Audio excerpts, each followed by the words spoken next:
الغريب فبعض الإعلام الجزائري هو أن أي نجاح مغربي يتحول مباشرة إلى مؤامرة أو جحيم أو تحكيم بدل الاعتراف بالواقع داخل الملعب. خطاب مليء بالحقد والتبريرات المسبقة أكثر من التحليل الرياضي، وكأن المشكلة دائما في الآخرين وليس في كرة القدم نفسها. المنافسة تبقى رياضية، لكن بعض المنابر تصر على تحويلها إلى عداوة مفتعلة. إليكم الفيديو. في هذه القناة لن تجد مجرد أخبار عادية، بل ستكتشف تفاصيل لا ينتبه لها الكثيرون، وقراءات ذكية للأحداث قبل أن تتضح للجميع. كل فيديو هو محاولة لتقديم شيء مفيد مشوق ويستحق وقتك فعلا. إذا أعجبك هذا النوع من المحتوى، لا تتردد في الاشتراك وتفعيل الجرس حتى لا يفوتك أي جديد. أنا ما نعيط لهمش الجيش الملكي، نعيط لهم القوات المسلحة. نعم. ولا الأندية الجزائرية ولا الفرد الجزائري. على بالي باللي تاع تحديات، يحبوا هذه التحديات ويحبوا، وهذا ربما راح نشوفوا الحلقة الثانية تاع السبتة صراحة. شوف أنا ماذا بيا كما قلت لك يكون ديربي تاع شمال إفريقيا نلعبوا مع الجيش الملكي والياسمان زيد تبرهن، زيد تفوز على الفريق المغربي هذا، وتقدر يعني عندها الإمكانيات وعندها شجاع جدا باش تقدر تربح. دوك بقات على الاتحاد الافريقي لكرة القدم، لانه اذا الجيش الملكي ربحها احنا رانا نستبقنا الاحداث على كل حال، لانه ماميلودي سانداونز ماهوش فريق يستهان به. لكن اذا فازوا نشوفوا اسكو يلعبوا في الرباط ولا يلعبوا في الخليج، لانه المعطيات راح تتغير. انا كي تقول لي وليد العاقل شوف دوكا كي تلحق باش نلعبوا مع الأندية المغربية كاين معطيات ربما تتغير على مستوى الكاف.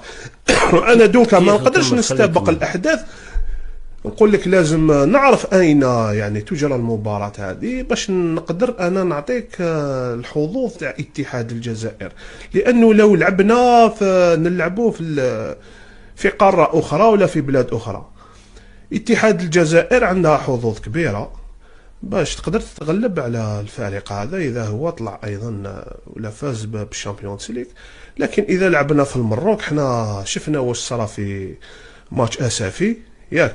نعم. أين اتحاد الجزائر عاش الجحيم، وشفنا واش صرا للمنتخب الوطني. نعم. اللي عاش الجحيم في كأس إفريقيا، وشفنا واش صرا للمنتخب الوطني للسيدات اللي عاش الجحيم أيضا في كأس إفريقيا للسيدات.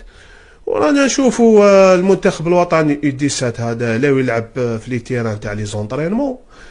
هذا السبب انا ما نتمنى انه، لاني نعرف اتحاد الجزائر ولا الانديه الجزائريه ولا الفرد الجزائري على بالي باللي تاع تحديات، يحبوا هذه التحديات ويحبوا، وهذا ربما راح نشوفوا الحلقه الثانيه تاع السبته والصرا بعد الفضيحة هذيك تاع نهائي كأس إفريقيا في المروك، الماتش تاع السنغال مع البلد المنظم.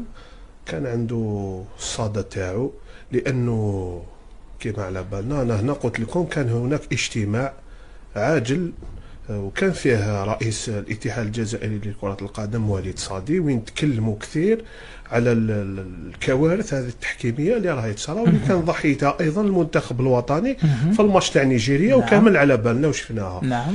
وهذا الشيء اللي خلى رئيس الكاف تحرك وقال باللي انه التحكيم راح يتغير على مستوى القاره الافريقيه، راح تكون يعني تغيرات شامله. لهذا السبب راح الامين العام هذاك الكونغولي فيرون موسينغو اومبا، وشفنا يعني التوبيخ اللي تعرض ليه رئيس لجنه التحكيم الافريقيه صفاري. واصل وليد. هذا السبب نقدر نقولوا للمحسن احسنت. لا تنسوا الاشتراك في القناة، دعمكم يحفزني كثيرا لأستمر.